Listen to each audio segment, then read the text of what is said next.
Now, all this while, I have actually been telling you that to calculate the tax base, imagine a hypothetical tax balance sheet. I've been telling you to imagine a hypothetical tax balance sheet, and I have been telling you to find out the tax base as the amount at which that asset or liability is going to appear in your tax balance sheet. That is how I defined tax base.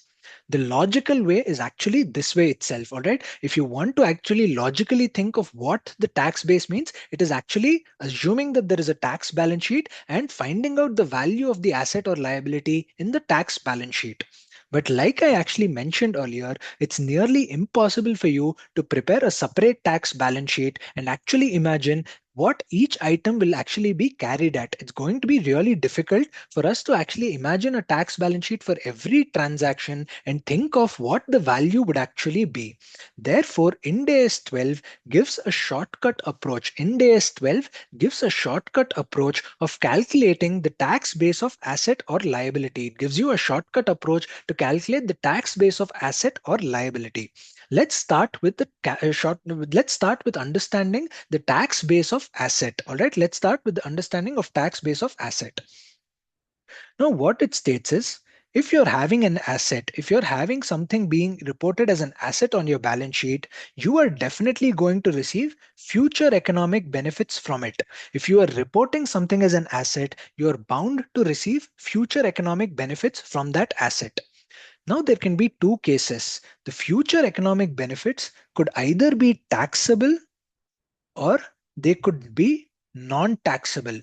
They could be either taxable or they could be non-taxable in nature. All right. The future economic benefits that you receive from the asset, they could be either taxable in nature or they could be non-taxable in nature. If they are taxable in nature, if the future economic benefits are taxable, the tax base of the asset, the tax base is defined as the amount that will be allowed as a deduction, the amount that will be allowed as a deduction in future. All right. So the amount that will be allowed as a deduction in future. This is basically the tax base. If the future economic benefits are actually taxable, then the tax base of this asset represents the amount that will be allowed as a deduction in future. The amount that will be allowed as a deduction in future is basically going to be equal to your tax base. Let's actually understand this via an example. All right, let us say I purchased the plant and machinery.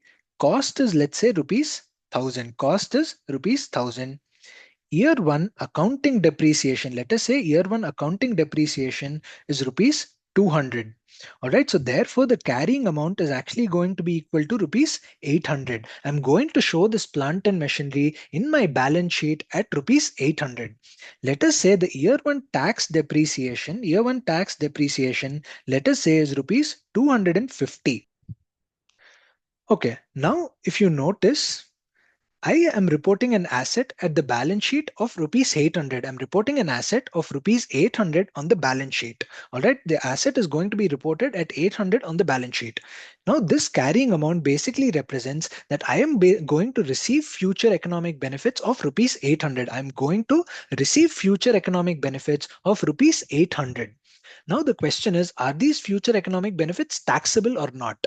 They are going to be taxable. Reason being, using this asset, I will produce some inventory. That inventory will be sold in future, and therefore in future, I'm going to report sales of 800 in my P&L. And whenever I report sales of 800 in my P&L account, those are going to be taxed. Sales is obviously a taxable income. Therefore, I'm basically saying that the 800 that I'm reporting as an asset, the future economic benefits generating from that asset are actually taxable. The future economic benefits are taxable. Now, because the future economic benefits are taxable, the tax base is going to be the amount that will be allowed as a deduction in future for tax purposes. What is the amount that will be allowed in as a deduction in future for tax purposes?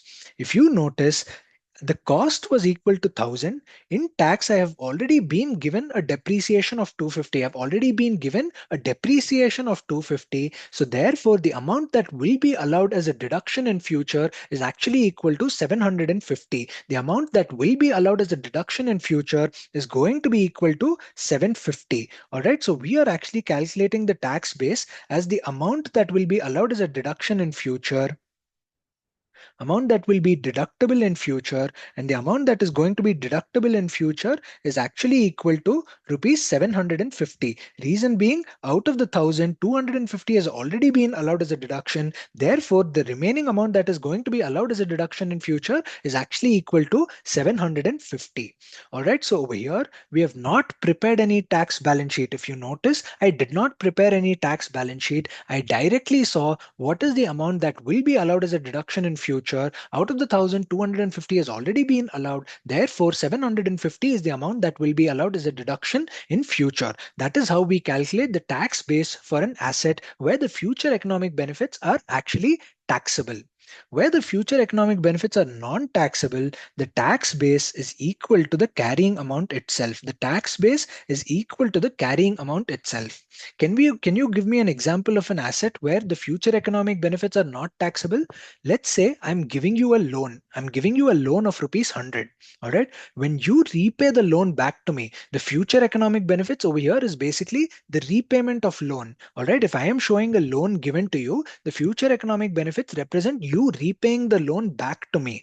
Right. Now, when you repay the loan back to me, that is not taxable. That is not taxable. All right. When you repay the loan back to me, that is obviously not taxable. Therefore, in that case, the tax base is going to be equal to the carrying amount, which means whatever amount I'm actually reporting on my accounting balance sheet, that same amount will actually be equal to the tax base itself. All right. So for an asset, we are required to actually see whether the future economic benefits are taxable or are they not taxable. If they're taxable, then the amount of tax base will be the amount that is going to be allowed as a deduction in future. If they are non-taxable, then the tax base is going to be equal to the carrying amount itself. All right, let's actually now quickly do example 5 to probably example. I think there are about 6, 7 examples. So let's quickly wrap them up. Entity A has an inventory with a carrying amount of rupees 1 lakh. All right, so in my accounting balance sheet, I have an inventory of 1 lakh on the reporting date. Now, if you think of it, is this asset the future economic benefits from inventory? What are the future economic benefits from inventory? The inventory will basically be sold in the market, and then I will basically be able to recover this 1 lakh rupees. All right. I will be able to sell the inventory in the market. Obviously, I can probably sell it at more than 1 lakh. My expectation would be that I will probably sell it at more than 1 lakh, but the minimum amount at which I will be selling it would be 1 lakh rupees. All right. The fact that the inventory is appearing in my balance sheet at 1 lakh rupees, it means that I would at least have a net realizable value of 1 lakh rupees. Therefore, the minimum future economic benefits that I'm going to earn will be 1 lakh rupees. All right. So the future economic benefits is basically the sales that I'm going to generate from this inventory. Are those sales going to be taxed in future? Will the sales be taxed in future? The answer is yes. The sales will be taxed in future. All right. So if the future economic benefits are taxable, then the tax base will be the amount that will be allowed as a deduction in future for tax purposes. If you now think of it, when the sales is getting taxed in future, don't you think correspondingly I will have the cost of goods sold that will I will have the cost of goods sold that will be allowed as a deduction in future? When the sales is being taxed in future, I will not be paying tax on the entire amount of sales. I will be paying tax on my profit, right? And the profit is going to be sales less cost of goods sold. When I'm selling the goods, not only is my sales going to be taxed, but the cost of goods sold is also going to be allowed as a deduction. All right. So when I'm actually selling the inventory, sales will be taxed, but correspondingly, the cost of those goods sold will be allowed as a deduction. What is the cost of goods sold? The cost of goods sold is actually nothing but 1 lakh rupees itself. What is the cost of the inventory that I'm selling? It's 1 lakh rupees itself. All right. So when I actually sell the inventory in future, the sales is taxable, but when those sales are taxed, I will be allowed the cost of these inventory. The cost of this inventory will be allowed as a deduction. Therefore, the tax base is equal to the amount that will be deductible in future. The amount that will be deductible in future for tax purposes is nothing but 1 lakh rupees itself. All right. So when the inventory is sold in future, the sales are taxed. But along with that, I am basically going to be allowed a deduction of cost of goods sold. I will be allowed a deduction of cost of goods sold. Remember, tax is always paid on profit, right? Tax is paid on profit, and profit is going to be calculated as sales minus cost of goods sold. All right, so what is this cost of goods sold? Cost of goods sold is nothing but the amount at which you have purchased the inventory, the cost at which you have purchased the inventory, which is nothing but 1 lakh rupees. All right, so 1 lakh rupees is the amount that will be allowed as a deduction in future, and therefore the tax base is going to be equal to 1 lakh rupees. Let's actually continue reading. All right. The entity recovers the value of inventory through sale in a subsequent reporting period. The future economic benefits are going to be earned by selling the inventory. The sale value is the economic benefit that is derived by the entity and it is taxable. However, as per matching concept, against this sale, the entity is entitled to deduct the cost of goods sold. The cost is nothing but the carrying amount of inventory, which is 1 lakh. Therefore, the tax base is actually equal to 1 lakh rupees. All right. So tax base is going to be equal to 1 lakh rupees. Now, if you think of it using our logical approach, where we prepare a tax balance sheet, if you notice when an entity has an inventory of 1 lakh, let us say it would have basically purchased, right? So the journal entry in both accounting books and in the tax books, in both accounting books and the tax books would have been inventory debit. I have purchased inventory, so I record an asset. I record inventory debit to bank account or to payable. All right. So in both accounting books and the tax books, I am going to record an inventory of 1 lakh rupees. Therefore, in my tax balance sheet also, I will be actually having an inventory worth 1 lakh rupees. In my accounting balance sheet also, I have an inventory worth 1 lakh rupees. Therefore, there is no temporary difference. There's going to be no temporary difference. All right. The journal entry in the tax books of accounts is the same as that of accounting books, and therefore there is going to be no temporary difference in this case. With that, we're done with example number 5. Let's now look at example number 6. Entity A has acquired an item of asset for 1 lakh rupees for production of certain items to be sold by the entity. All right, so I've purchased probably an asset which is of for 1 lakh rupees, which is going to be used for production. All right, I'm going to produce certain goods using this asset. It is deductible equally over 2 years in the books of accounts. All right. So I am basically depreciating it over 2 years in my accounting books. All right. Books of accounts over here refers to normal accounting books. Therefore, if 1 year passes by, if the first year passes by, I will have a carrying amount of 50,000. I'm going to have a carrying amount of 50,000 because 1 lakh was the cost, 2 years was the useful life. Therefore, 50,000 is the depreciation for the first year, and I will have a carrying amount of 50,000 for at the end of first year. All right. Thus, the carrying amount as of the end of first reporting period is 50,000. Now, in income tax, what we are saying is 75,000 is deductible in year one, and the balance is actually deductible in year two. The balance is deductible in year two. Now, if you think of it, I have a carrying amount of 50,000. Now, using this asset, I'm going to produce goods, and those goods will be sold in the market. Therefore, I'm actually going to have future economic benefits by sale of inventory. I'm going to actually produce inventory, and that inventory will be sold. Therefore, I'm going to have sales income in future. That sales income is actually taxable. That sales income is actually taxable. Because it is taxable, the tax base of this asset will be the amount that is going to be allowed as a deduction for tax purposes in future. What is the amount that will be allowed as a deduction in for tax purposes in future?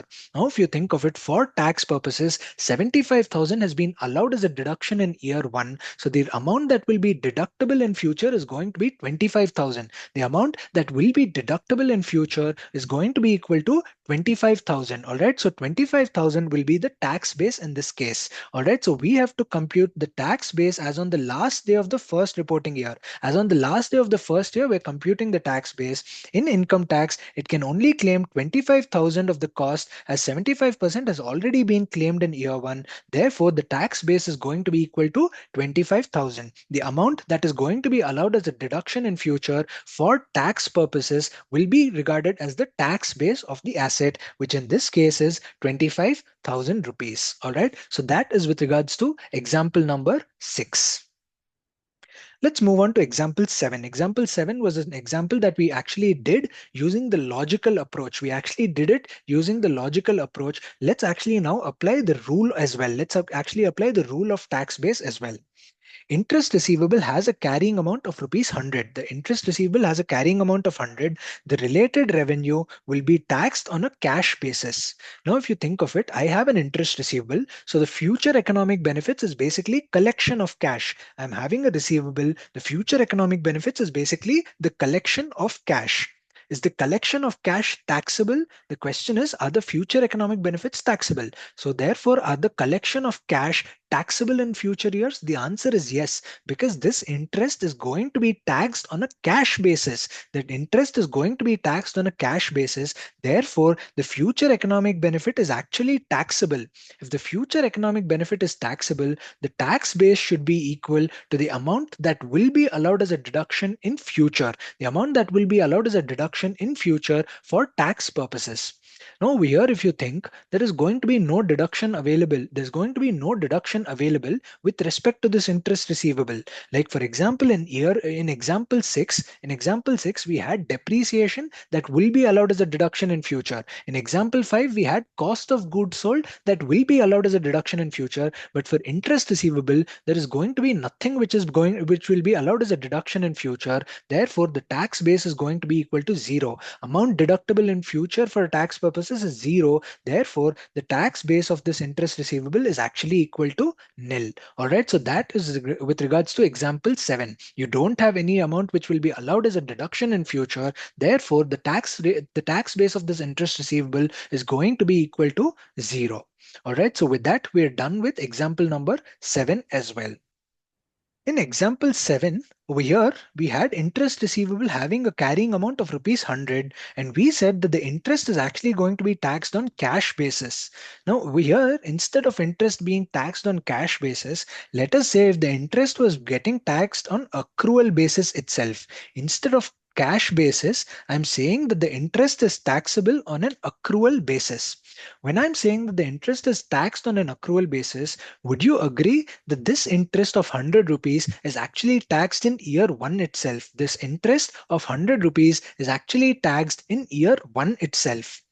Now, if interest is actually taxed in year 1, the interest receivable, which means the cash that I'm going to receive in future, is not going to get taxed again. The 100 that I'm going to receive in future, which is the future economic benefits, that is not going to be taxed again in year 2. Once it is taxed on an accrual basis, it again won't get taxed in year 2 on collection. All right. So this time the future economic benefits are actually not taxable. The future economic benefits are actually not taxable, and therefore the tax base will be equal to the carrying amount of 100 rupees. The tax base will be equal to the carrying amount of rupees 100. All right. So I slightly modified question number 7. I modified example number 7, where I actually said instead of being considered assuming that it is taxed on a cash basis, if we assume that it's actually taxed on an accrual basis, then the future economic benefits, which is basically recovering that 100, basically collecting that 100, that is going to be not taxed. That is not going to be taxed, and therefore the tax base will actually be equal to the carrying amount of rupees 100. All right. So in that case, the tax base would have been equal to 100 rupees. All right.